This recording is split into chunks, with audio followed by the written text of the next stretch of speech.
English Aviation Routes Flight 762 has recently arranged on the runway at Heathrow Air Terminal prepared for its most memorable trip of the day. The weather conditions is great, and with experienced pilots at the controls, everything appears to be set for a normal flight. English Aviation Route 760 to runway 27 remaining good to go, approved for departure. Runway 27 remaining. English Aviation Route 762, yet an inconspicuous issue is going to unfurl. Seemingly a little oversight will before long prompt a life-threatening crisis. Mayday, mayday, as the airplane speeds down the runway. A few travelers close to the wings notice something odd external their windows, something that doesn't appear to be very correct. What have they seen, and how might the group respond once they understand what's going on? Find out as we reveal the tale of English Aviation Routes Flight 762. It's May 24th, 2013, and English Aviation Routes Flight 762 is being ready for its most memorable trip of the day, going to Oslo, Norway. The airplane for this flight was an Airbus A319 implicit 2001. It's a dependable fly utilized on short to drug medium lobby defeats, known for areas of strength for its record, and trusted via aircraft over all the earlier evening during a standard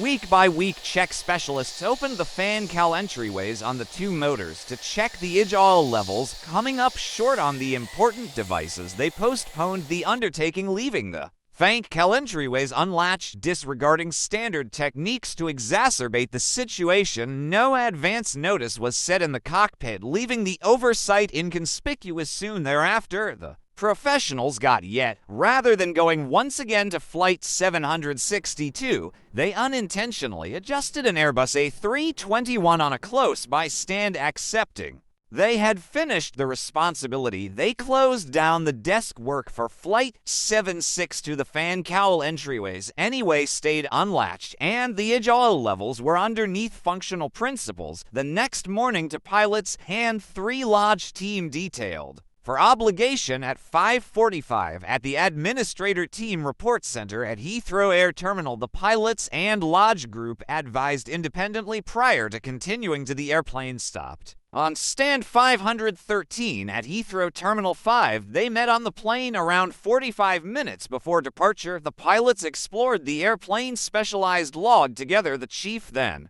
at that point, started setting up the flight deck while the co-pilot did the outside stroll around. During this check, the co-pilot painstakingly analyzed the airplane's outside, moving purposefully around the plane. He examined the arrival gear for tire condition and water-powered spills, filtered the wings for any noticeable harm, and ensured that the control surfaces, like the folds and pads, were clear of obstacles. He investigated the motors, guaranteeing that there were no indications of holes or irregularities. Everything seemed typical, and with no apparent issues identified, the co-pilot got back to the cockpit. Pre-flight checks total anything uncommon on the stroll around. Business as usual. Everything looks great, yet something was exceptionally off base. The unstable finale entryway had slipped through the cracks during the review. This oversight would have sweeping results later in the trip. While 75 travelers were loading up, the airplane was refueled with 7,600 kilograms of fuel, all that could possibly be needed for the moderately short trip to Senior